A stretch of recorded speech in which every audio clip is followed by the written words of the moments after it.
Hi అండి. నమస్తే అండి. చంద్రబాబు నాయుడు ఇదొక బ్రాండ్, అదొక ఇమేజ్. జనరంజక పాలకుడు, స్వర్ణాంధ్ర నిర్మాత, అభివృద్ధి మాంత్రికుడు. ఆయన గురించి మీ యువతలో ఉన్న ఉద్దేశాలు మీ విశ్లేషణలో చెప్పండి. నారా చంద్రబాబు నాయుడు ఈ పేరుకి ప్రత్యేకంగా మనమేమి ఎలివేషన్ ఇవ్వాల్సిన అవసరం లేదు. ఎందుకంటే ఆయన స్థాయి, ఆయన స్థానం వేరు. ఎందుకంటే నారా చంద్రబాబు నాయుడు అంటే is a trend setter and trend set చేస్తాడు ఎలా ఉండాలి అనేది. ఈయన గురించి మనం తెలుసుకోవాలంటే నేటి తరం మా యువతకి ఎన్నో నేర్చుకోవాల్సినవి ఉన్నాయి. ఒకటి కాదు, అది ఏ రంగంలో ఉండే వాళ్ళైనా ఆయన నుంచి నేర్చుకోవాల్సిన ప్రధానమైనవి చాలా ఉన్నాయి. దాంట్లో ఏంటంటే తాను ఎక్కడ తన ఫ్యామిలీ బ్యాక్గ్రౌండ్ ఏంటి, ఈరోజు ఎక్కడున్నాడు, ఏ విధంగా ఉన్నాడు. మనం కూడా ఎప్పుడు కానీ మన జీవితంలో ఏమనుకున్నాం, మనం ఎక్కడున్నాం, మనం ఇంకా ఎంత ముందుకెళ్ళాలి అనే ఆలోచనతో పనిచేస్తూ ఉంటాం. ఆ విధంగా దాంట్లో అనుకున్న లక్ష్యాలను నిర్దేశించుకొని ఆ లక్ష్యాన్ని చేరడంలో చంద్రబాబు నాయుడు గారిని మించిన వాళ్ళు బహుశా ఇంకెవరు ఉండరేమో. ఎందుకంటే చంద్రబాబు నాయుడు గారు ఒక సాధారణ మధ్యతరగతి రైతు కుటుంబంలో ఒక చిత్తూరు జిల్లాలో ఒక మారుమూల ప్రాంతమైన నారావారిపల్లెలో జన్మించారు. అది అందరికీ తెలిసిందే. 1950 ఏప్రిల్ 20 జన్మించారని అది అందరికీ తెలిసింది. అక్కడి నుంచి ఆయన జీవితంలో ఆయన ఎలాంటి ఒడిదుడుకులు ఎదుర్కొన్నాడు, ఏ విధంగా ఎదిగాడు. జీవితంలో అందరికీ ఒకే విధంగా ఉండదు, ఎన్నో కష్ట నష్టాలు ఉంటాయి, అన్నిటినీ తట్టుకొని ఎలా ఎదిగాడు. చంద్రబాబు నాయుడు గారి గురించి ఒక 3 అక్షరాల్లో చెప్పాలంటే, తన తల్లి పడ్డ కష్టం ఏ తల్లి పడకూడదు అనుకున్నాడు. తన తండ్రి పడిన బాధ ఏ తండ్రి పడకూడదన్నాడు. తను పడ్డ కష్టం ఇంకా భవిష్యత్తులో ఎవరు పడకూడదు అనుకొని ఆ విధంగా పనిచేస్తూ తాను ఒక అత్యున్నత స్థాయికి వచ్చి తాను పడ్డ కష్టాలు ఎవరు పడకూడదని సమాజంలో ఒక మార్పులు తీసుకొని వచ్చిన వ్యక్తి చంద్రబాబు నాయుడు గారు. చిన్నప్పుడు పాఠశాలకు నడిచి వెళ్ళారు మీరు చూస్తే, అదేవిధంగా హై స్కూల్కి, అదేవిధంగా కాలేజ్కి. తాను చదువుకునే రోజుల్లో ఎన్నో కష్టాలు పడ్డాడు. అంటే రోడ్లు సరిగ్గా లేకపోవచ్చు, పాఠశాలలు దూరంగా ఉండడం కావచ్చు, ఇవన్నీ చూశాడు. ఇవన్నీ చూసి తాను ముఖ్యమంత్రి అయిన తర్వాత తన విధంగా ఎవరు పడకూడదని ప్రతి ఊర్లోనే ప్రాథమిక పాఠశాలలు, అదేవిధంగా హై స్కూళ్ళు, అదేవిధంగా జూనియర్ కాలేజీలు, దాంట్లో కూడా బోధనా సిబ్బంది మంచిగా ఉండే విధంగా ఈ విధంగా తీసుకొని వచ్చాడు. ఎడ్యుకేషన్ సిస్టంలో ఒక రీఫార్మ్స్ తీసుకొని వచ్చాడు. ఆ విధంగా తీసుకొని వచ్చి ఎంతోమంది విద్యార్థులకు ఒక ఐకానిక్గా నిలిచాడు. అదేవిధంగా ఎడ్యుకేషన్ సిస్టంలో కూడా ఒక పేదరిక నిర్మూలన అనేది జరగాలంటే అది విద్యతోనే సాధ్యమని భావించి విద్యను ప్రోత్సహించారు చంద్రబాబు గారు. ఏ విధంగా అంటే మీరు చూస్తే గతంలో చంద్రబాబు నాయుడు గారు ముఖ్యమంత్రి కాకముందు, ముఖ్యమంత్రి అయిన తర్వాత ఎడ్యుకేషన్ లిటరసీ రేట్ గురించి మనం మాట్లాడుకోవాలి. ఎందుకంటే గతంలో ఏంటంటే ఎవరో కొద్ది మంది మాత్రమే, డబ్బుండే వాళ్ళు మాత్రమే చదువుకునే వాళ్ళు, లేదా అవగాహన ఉండి చదువుపైన ఇంట్రెస్ట్ ఉండే వాళ్ళు మాత్రమే చదువుకునే, లేదంటే పనులకు పోయేవాళ్ళు. అలాంటి సందర్భంలో నేను ఈరోజు ఈ స్థాయిలో ఉన్నానంటే అది విద్య వల్ల మాత్రమే సాధ్యపడింది. ప్రతి ఒక్కరు చదువుకుంటే వాళ్ళ కుటుంబాలు కూడా మారుతాయని చదువులు పండుగ అని ఒక ప్రోగ్రాం పెట్టి ప్రతి పిల్లవాళ్ళని, దళిత వాడల్లో పిల్లలను కూడా పాఠశాలల్లో కూర్చోబెట్టిన వ్యక్తి చంద్రబాబు నాయుడు గారు. ఆ విధంగా చదివిపించి ఎంతోమందికి విద్యా ప్రదాత అయ్యాడు చంద్రబాబు నాయుడు గారు. అదేవిధంగా మీరు అడుగుతూ ఉన్నారు, చంద్రబాబు నాయుడు గారు ఒక రీఫార్మ్స్ ఏ విధంగా తీసుకొని వచ్చండి. తన తల్లి పడ్డ కష్టం రాష్ట్రంలో ఏ ఆడబడుచు పడకూడదని చెప్పి ఏమని భావించాడో తెలుసా? ఒకప్పుడు తన తల్లి కట్ల పొయ్యి మీద వంట వండుతూ ఉంటే ఆ పొగకి కళ్ళులో నుంచి నీళ్లు, ఒక పక్క ఆరోగ్య సమస్యలు ఈ విధంగా వస్తూ ఉంటే మనం ఈ విధంగా ఏ తల్లి పడకూడదు అని చెప్పి దీపం పథకం అనే ఒక పథకం పెట్టి కొన్ని లక్షల గ్యాస్ కనెక్షన్లు, ఇప్పుడు కాదు 1990లోనే కొన్ని లక్షల గ్యాస్ కనెక్షన్లు ఇచ్చి ఆడబడుచులకు అండగా నిలిచాడు చంద్రబాబు నాయుడు గారు.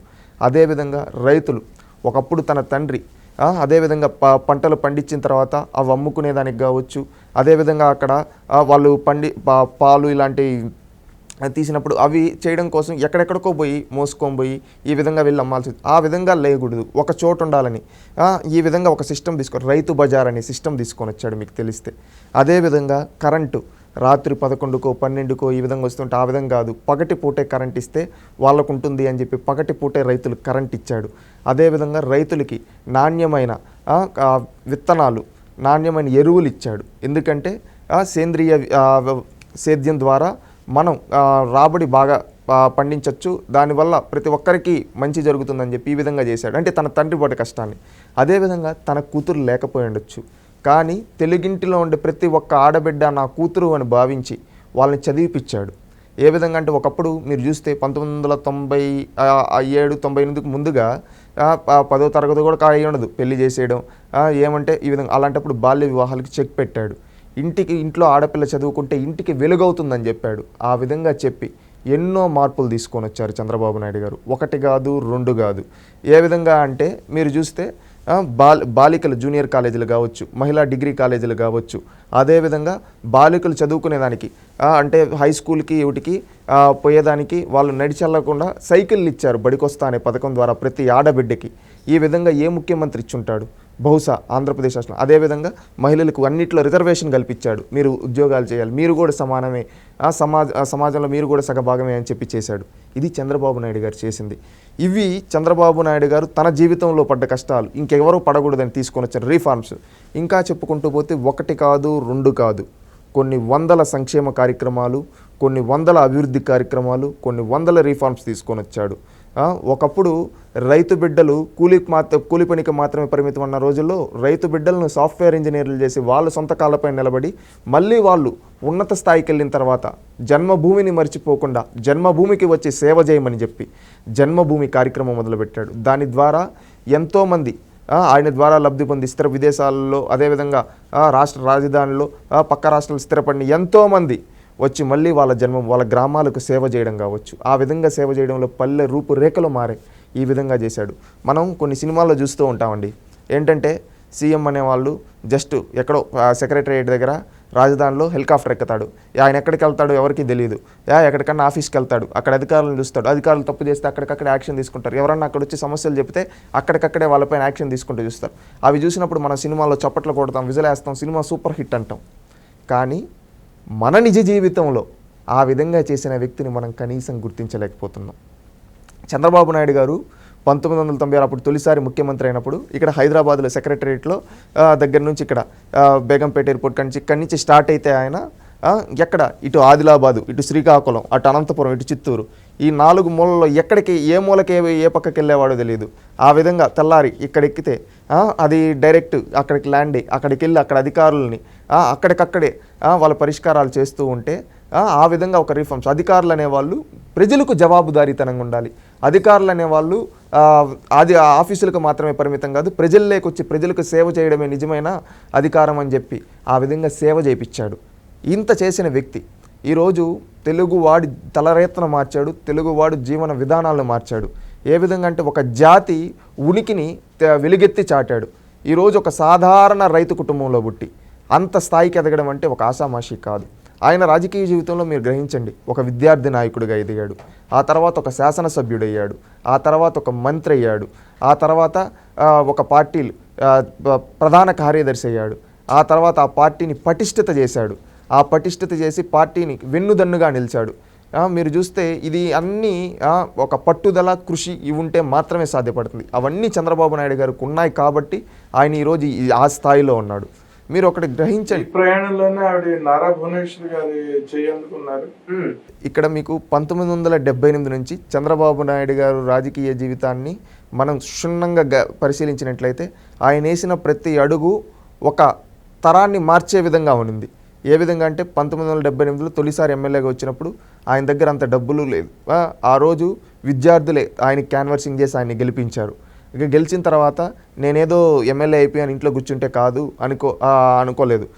ఇంటి నుంచి బయటికి వచ్చి సేవ చేశాడు, సేవా కార్యక్రమాలు చేశాడు.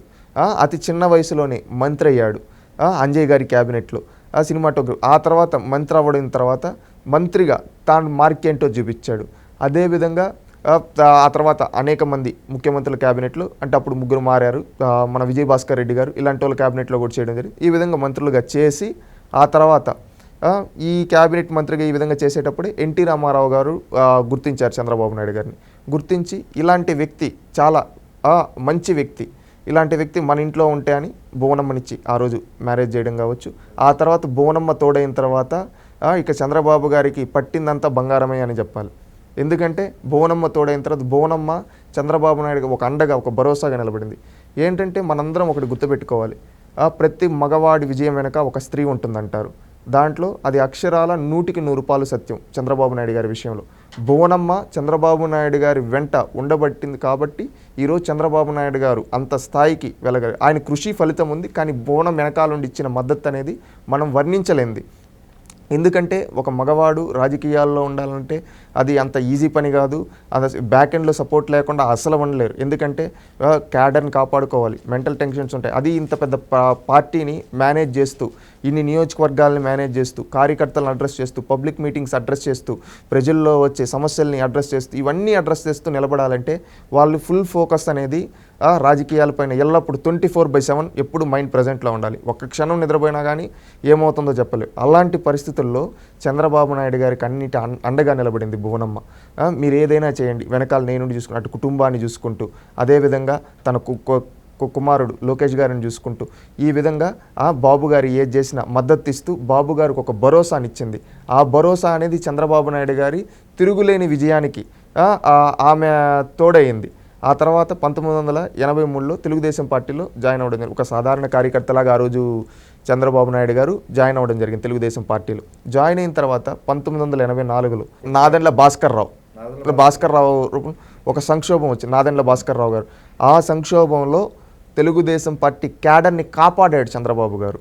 ఆ రోజు తన వన్ అండ్ ఓన్లీ చంద్రబాబు గారు ముందు నిలబడి, ఎన్టీఆర్ గారికి అండగా నిలబడి, ఆ రోజు రాష్ట్రపతి ముందుకి ఎమ్మెల్యేలు తీసుకొని పరేడ్ జరిపించడం కావచ్చు, అదేవిధంగా ప్రతి ఒక్క విషయంలో ఎన్టీ రామారావు గారికి వెన్నంటుండి ఆ విషయం మళ్ళీ ఎన్టీ రామారావు గారిని ముఖ్యమంత్రిగా కూర్చోబెట్టే వరకు నిద్రాహారాలు మాని కార్యకర్తల్ని, క్యాడర్ని ఉత్తేజపరుస్తూ వాళ్ళకు ఒక భరోసాని ఇస్తూ తెలుగుదేశం పార్టీని ఆ రోజు కాపాడుకున్నారు. అది చూసి ఎన్టీ రామారావు గారు పార్టీ ప్రధాన కార్యదర్శిగా నియమించారు.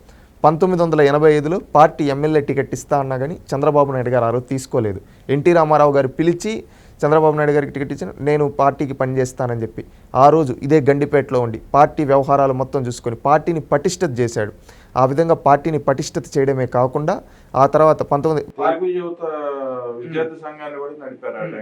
ఆ టైంలో ఆ 2 సంఘాలను నడుపుతూ, అదేవిధంగా పార్టీలో గ్రౌండ్ రూట్ లెవెల్ నుంచి తెలుగుదేశం పార్టీ 1985 నుంచి 89 వరకు అధికారంలో ఉన్న రోజుల్లో పార్టీని రూట్ లెవెల్ గ్రామ స్థాయి నుంచి పటిష్టత చేశాడు. అక్కడ ఉండే ప్రతి ఒక్కరితో మాట్లాడుతూ ఉత్తేజపరుస్తూ క్యాడర్ని, ఒక బలమైన క్యాడర్ని, ఈరోజు తెలుగుదేశం పార్టీకి ఉండే క్యాడర్ ఆ రోజు తయారైంది. ఈ తెలుగు రాష్ట్రాల్లో ఉండే క్యాడర్ని ఆ విధంగా బలోపేతం చేసి, ఏ విధంగా అంటే ఎన్ని సంక్షోభాలైనా ఎదుర్కోగల క్యాడర్ని తయారు చేశాడు 1984 తర్వాత.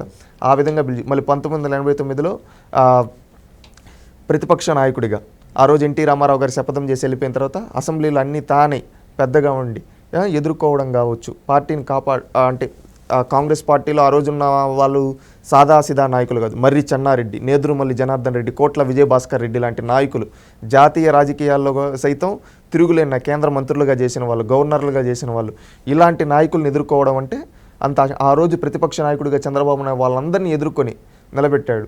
ఆ విధంగా అప్పుడు నేదురుమల్లి జనార్దన్ రెడ్డి గారిని, విజయభాస్కర్ రెడ్డి గారిని ఎదుర్కొని తన రాజకీయ చాణక్యతను చూపించాడు అసెంబ్లీలో.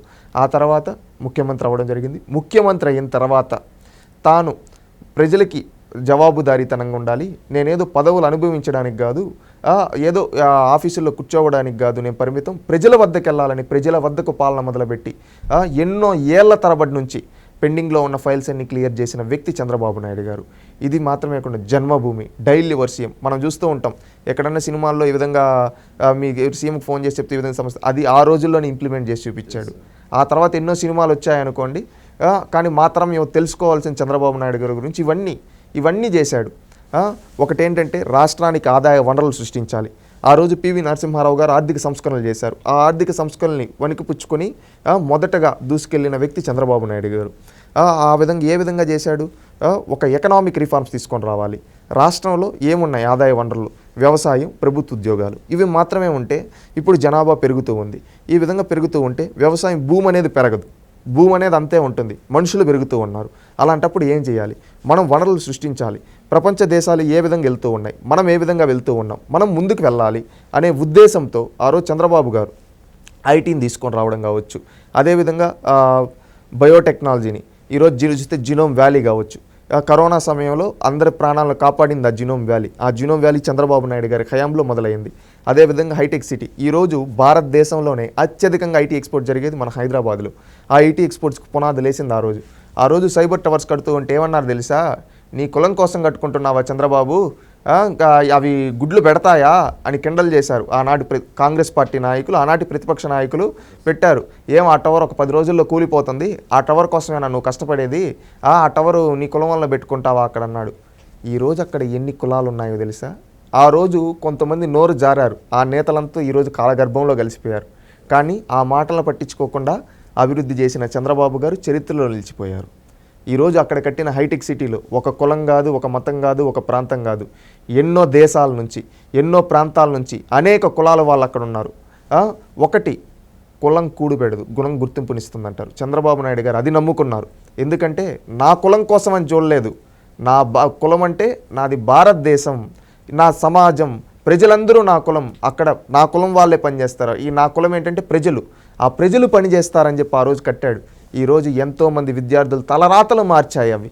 ఎంతోమంది పల్లెల్లో ఉండే మారుమూల పల్లె రైతు బిడ్డల తలరాతలు మార్చి కోటీశ్వరులను చేసింది ఆ హైటెక్ సిటీ.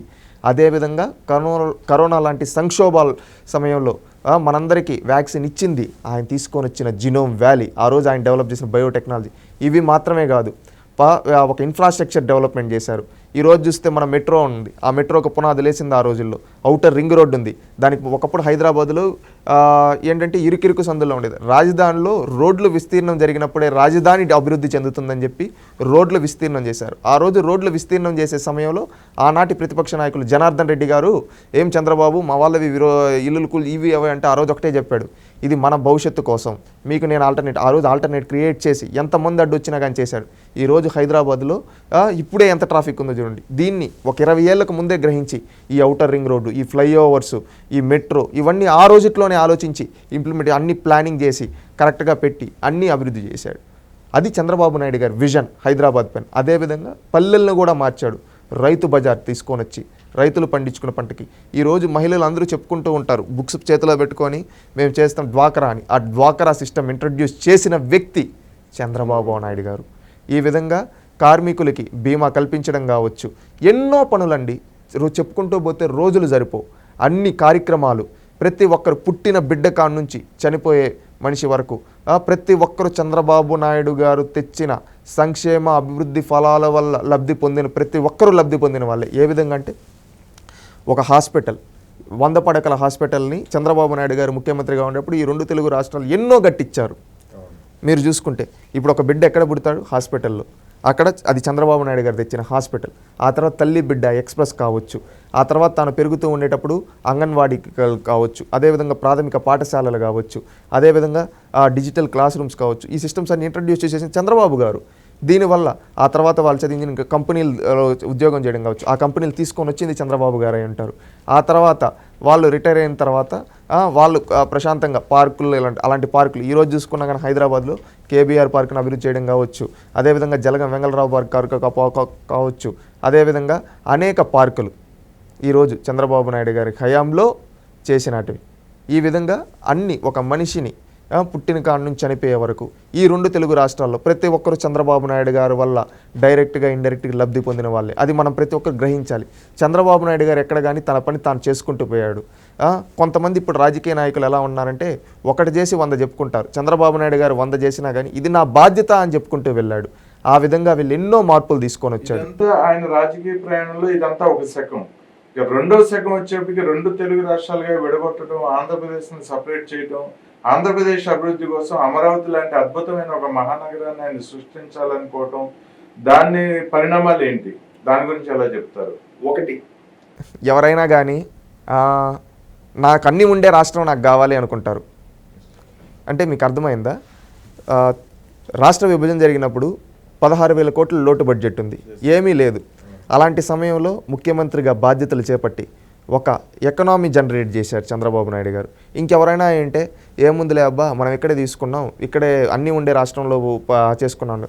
మీరు చూస్తే 2009లో కాంగ్రెస్ పార్టీ కన్నా కాంగ్రెస్ పార్టీ 2009లో అధికారంలోకి వచ్చింది కదా.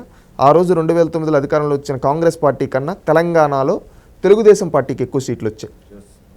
ఇప్పుడు చంద్రబాబు నాయుడు ఇక్కడ కావాలంటే రాష్ట్ర విభజన జరిగినప్పుడు నేను తెలంగాణలో ఉంటాను, ఇక్కడే నాకు ఎక్కువ సీట్లు వచ్చాయి, ఇక్కడ ఆదాయం ఉంది, నేను ఇక్కడే ఉండొచ్చు కదా, అక్కడ ఎవరో ఒక లీడర్ని పెట్టి మనం చేయించుకోవచ్చు కదా అనుకోలేదు. కష్టాల్లో ఉంది, నా జన్మభూమి, నేను రావాలి, నేను సేవ, నా తెలుగు వాళ్ళు ఇక్కడ హైదరాబాద్కి అన్నీ ఉన్నాయి, హైదరాబాద్ ఇంకా తెలంగాణ ఆటోమేటిక్గా అభివృద్ధి చెందుతుంది, అక్కడ ఏమీ లేదు, నేను చేయాలి, నా పైన బాధ్యత ఉంది అని చెప్పి ఆ బాధ్యతగా తీసుకొని అభివృద్ధి చేశారు. ఏ విధంగానో తెలుసా అండి, కనీసం కూర్చోవడానికి కుర్చీలు లేవు. ఆ సమయం నుంచి మొదలుపెట్టి చెట్టు కింద నుంచి పాలన మొదలుపెట్టి సచివాలయం, హైకోర్టు, అదేవిధంగా అసెంబ్లీ ఇవన్నీ కట్టారు. ఇవి మాత్రమే కట్టకుండా అనేక పరిశ్రమలు తీసుకొని వచ్చారు, ఆదాయ వనరులు సృష్టించారు. ఈరోజు కియా లాంటి కంపెనీలు తీసుకొని వచ్చారు. ఆ కియా లాంటి కంపెనీల వల్ల ఎంత ఆదాయం వస్తూ ఉంది రాష్ట్ర ప్రభుత్వానికి. ఒక సెల్కాన్, ఒక కార్బన్, ఒక డిక్సాన్, ఒక టీసీఎల్, ఒక ఇసుజు, ఒక జోహో, అదేవిధంగా ఒక హెచ్సిఎల్. ఇవి మాత్రమే కాకుండా ప్రపంచంలోనే అతిపెద్ద సోలార్ పార్క్, అదేవిధంగా మెగా సీడ్ పార్క్, ఒక ఉక్కు కర్మాగారం, అదేవిధంగా ఆక్వాన్ డెవలప్ చేయడం, మత్స్యకారులను ఆదుకోవడం, అదేవిధంగా చేనేతలకు సహాయం చేయడం, అదేవిధంగా రైతులకు రుణమాఫీ చేయడం, అదేవిధంగా మహిళలందరికీ పసుపు కుంకుమ ఇవ్వడం, అన్నదాత సుఖీభవ ఇవ్వడం. ఈ విధంగా చూసుకుంటూ పోతే ఎన్నో కార్యక్రమాలు చంద్రబాబు నాయుడు గారు 16,000 కోట్ల లోటు బడ్జెట్లో ఉంటే ఆంధ్రప్రదేశ్లో ఈ కార్యక్రమాలన్నీ అభివృద్ధి, సంక్షేమం ఇవి చేస్తూ ఒక రీఫార్మ్స్ తీసుకొని వస్తూ ఈ విధంగా మార్పులు తీసుకొని వచ్చారు. ఇవి మాత్రమే కాకుండా చంద్రబాబు నాయుడు గారు ప్రతి పండుగకి పండుగ కానుకలు ఇచ్చారు, ప్రతి పేదవాడికి అండగా నిలిచాడు. ₹1 కూడా రేట్లు పెంచకుండా పరిపాలన చేశాడు. ఇది చంద్రబాబు నాయుడు గారి కమిట్మెంట్. ప్రజలకి ఈరోజు ఆంధ్రప్రదేశ్లో ఏదో ఒక భవనాలు, చెప్పుకోదగ్గ కంపెనీలు ఉన్నాయంటే అది చంద్రబాబు నాయుడు గారి మార్క్. ఆయన ఏంటంటే, నేను నా కుటుంబం అనుకోలేదు, ప్రజలే నా కుటుంబం అనుకున్నాడు, ప్రజల కోసం నా జీవితం అనుకున్నాడు, ప్రజలు బాగుపడితే నేను బాగుపడినట్టు అన్నాడు. ఈరోజు ఒకసారి ముఖ్యమంత్రి అయితేనే 10 ప్యాలెస్లు, 15 ప్యాలెస్లు, కంపెనీలు ఏవంటే అవి సంపాదించేసి ఈ విధంగా ఉంటారు. 14 ఏళ్ళు ముఖ్యమంత్రి అయినా ఒక్క ఇల్లే ఉంది. అదేవిధంగా ఎక్కడ కానీ ఒక్క అవినీతి మచ్చలేదు ఈ రోజుటి వరకు. ఇప్పుడు తనతో సమకాలీన రాజకీయ నాయకులు ఎవ్వరూ అందుకోలేని అఖండ విజయాన్ని చంద్రబాబు నాయుడు గారు అందుకున్నారు. 1978లో ఆ రోజు రాజకీయాల్లోకి వచ్చిన అశోక్ గజపతి రాజు గారు కావచ్చు, కేఈ కృష్ణమూర్తి గారు కావచ్చు, అదేవిధంగా కేంద్ర రాజకీయాల్లో కూడా ఆజాద్ గారు, గులాం నబీ ఆజాద్ గారు కావచ్చు, రాజశేఖర్ రెడ్డి గారు కావచ్చు, వెంకయ్యనాయుడు గారు కావచ్చు, ఇలాంటి వాళ్ళు ఎవ్వరూ అందుకోలేని, ప్రజల మన్నలను పొందుకోలేని విధంగా చంద్రబాబు నాయుడు గారు పొందారు. వీళ్ళందరూ 5 ఏళ్ళు, 3 ఏళ్ళు, 6 ఏళ్ళు ఈ విధంగా. కానీ చంద్రబాబు నాయుడు గారు మాత్రమే 14 ఏళ్ళు ముఖ్యమంత్రిగా ఉన్నారు. రాజకీయాల్లో నిలదొక్కున్నాడు. ఎన్ని సంక్షోభాలు వచ్చినా ఎక్కడ కానీ సంక్షోభాల నుంచి అవకాశాలను మార్చుకున్నాడు. ఆ అవకాశాల నుంచి ప్రజలకు అవకాశాలను చూపించాడు. అది చంద్రబాబు నాయుడు గారు. ఈయన జీవితంలో మనం నుంచి నేర్చుకోవాల్సింది ప్రముఖంగా అండి, ఒక సాధారణ కుటుంబంలో పుట్టి అంచెలంచెలుగా ఎదిగి ఈరోజు ఆ స్థాయికి వచ్చాడు. ఈరోజు ఎంతోమంది మధ్యతరగతి పేద కుటుంబాల్లో యువతకి ఆదర్శం. ప్రతి ఒక్కరూ ఒక చంద్రబాబు నాయుడు లాగా తయారవ్వచ్చు ఆయన నుంచి నేర్చుకుంటే. ఓపిక్గా ఒక విజన్, 20 ఏళ్ళ తర్వాత ఏం జరుగుతుందని ఆలోచించి ఈరోజు అడుగులేస్తాడు. అది ఆయన విజన్. ఈ విధంగా అభివృద్ధి, సంక్షేమ ఫలాలని ప్రజలకు అందించడమే కాకుండా వాళ్ళ జీవన ప్రమాణాలను మార్చాడు. సినిమాల్లో చూస్తూ ఉంటాం, సినిమాల్లో మనం విజల కొడతాం, కానీ నిజ జీవితంలో చంద్రబాబు అనే వ్యక్తి ఉన్నాడు. ఆ వ్యక్తిని మనం గుర్తించుకొని మన భవిష్యత్తు కోసం మనం చేయాలి. చంద్రబాబు గురించి తెలుసుకోవడం అంటే మన గురించి మనం తెలుసుకున్నట్టే. మరో విషయం అండి, హుదూద్, తిత్లీ లాంటి ప్రకృతి విపత్తుల్లో ఆయన ఏ రకంగా వ్యవహరించారు, ఏ రకంగా ఆదర్శంగా నిలిచారు దేశానికి? ఒక డిజాస్టర్ మేనేజ్మెంట్ని ఎలా ఎదుర్కోవాలని తెలిసిన వ్యక్తి. ఎందుకంటే హుదూద్ లాంటి తుఫాన్ వచ్చినప్పుడు విశాఖపట్నం ఏమనుకునింది, ఇంకో 2-3 ఏళ్ళు ఇంకా విశాఖ కోలుకోదు అనుకున్నారు. కానీ కరెక్ట్గా 10 రోజుల్లో విశాఖని పాత విశాఖకు తీసుకొని వచ్చాడు. ముఖ్యమంత్రి అంటే ఎక్కడో ఆఫీసుల్లో కూర్చొని రివ్యూ చేయడం కాదు, తుఫాన్లు వచ్చినప్పుడు గ్రౌండ్లోకి దిగి ఆ గ్రౌండ్ సెట్ చేసి ప్రజలందరికీ అందుబాటులో ఉండి అక్కడ అన్నీ సెట్ చేయాలని చెప్పి మొత్తం యంత్రాంగాన్ని అదిగా రంగంలోకి దింపి చేయాలని చెప్పి భావించిన వ్యక్తి. ఆ విధంగా దింపి ఆ రోజు 9 రోజుల్లో విశాఖని మొత్తం తీసుకొని వచ్చి పాత విశాఖ అలా తీసుకొని వచ్చాడు. రోడ్లు కావచ్చు, ఆ రోజు చెట్లు ఎక్కడికన్నా పడిపోయి ఉంటే ఒక రియల్ టైం గవర్నెన్స్ అనేది ఒకటి స్టార్ట్ చేశారు. ఎక్కడెక్కడ ఏమేమి జరుగుతుందో తెలుసుకోండి, అక్కడి నుంచి పరిపాలనని మొదలు. అది చంద్రబాబు నాయుడు గారు చేసింది ఆయన విజన్తో. ఆ విధంగా చేసి ఒక డిజాస్టర్, తిత్లీ లాంటి తుఫాన్ వచ్చినప్పుడు మన సిక్కోలు బిడ్డలు వణుకుతూ ఉంటే బిక్కున ఆ రోజు అండగా నిలబడ్డాడు, సిక్కోలుకు అండగా నిలబడ్డాడు. ఈ విధంగా ఈ 2 తుఫాన్లు ఉత్తరాంధ్రలో చరిత్రలో అతిపెద్ద తుఫాన్లు. అలాంటి తుఫాన్లని ఒక డిజాస్టర్ మేనేజ్మెంట్ చేసి ఆ ప్రాంతాలను మళ్ళీ సాధారణ స్థితికి తీసుకొని వచ్చి అందరి వ్యాపారాలను సాధారణ స్థితికి తీసుకొని వచ్చాడంటే ఆయనలో ఉండే కమిట్మెంట్ చూడండి. ఎవరన్నా ముఖ్యమంత్రులు అంటే ఏం చేసి ఉంటారు, ఇక్కడి నుంచి చూసి రివ్యూ చేసి ఫ్లైట్లో రివ్యూ చేసి సరే చేసుకుంటారులే అధికారులను. కానీ ఈయన కూడా దిగి వాళ్ళతో పాటు పనిచేసి ప్రజలకు ఏమేం కావాలో నిత్యావసర సరుకులు అన్నీ ఫ్రీగా ఇచ్చేసి పాలు అన్నీ అక్కడికి వాళ్ళకే ఇచ్చి అక్కడ ఏమేమి పడిపోయి ఉన్నాయి ఆ స్తంభాలు అవన్నీ క్లియర్ చేయించి మళ్ళీ అవి పెట్టి ఎలక్ట్రిసిటీ డిపార్ట్మెంట్ మొత్తం స్టేట్ మొత్తం ఉండే డిపార్ట్మెంట్ అక్కడికి రప్పించి వాటన్నిటిని మళ్ళీ సాధారణ స్థితిలోకి తీసుకోండి. ఇది ఒక డిజాస్టర్ మేనేజ్మెంట్ తెలిసిన వ్యక్తి.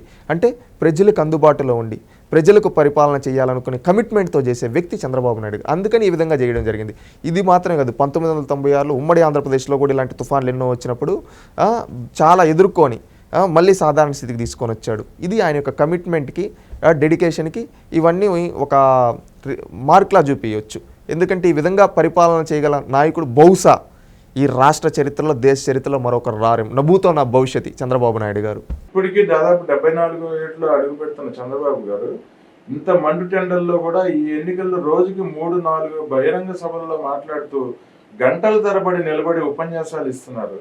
దాని మీద ఆయనకున్న శక్తి, ఆయన మీద ఆయనకున్న ఏకాగ్రత మీద ఇదే విధంగా విశ్లేషణ ఇస్తారు. ప్రజలకు మంచి చేయాలి, నన్ను ఇన్నేళ్ళు ఆదరించారు, నా ప్రజలు కష్టాల్లో ఉన్నారు, వాళ్ళకు అండగా నిలబడాలి, వాళ్ళకి భరోసాగా నిలబడాలి, వాళ్ళ జీవన ప్రమాణాలు పెంచాలి, వాళ్ళ కుటుంబ జీవితాలు, వాళ్ళ తలరాతలు మార్చాలి. ఆ బాధ్యత రాష్ట్ర పెద్దగా నాపై ఉంది.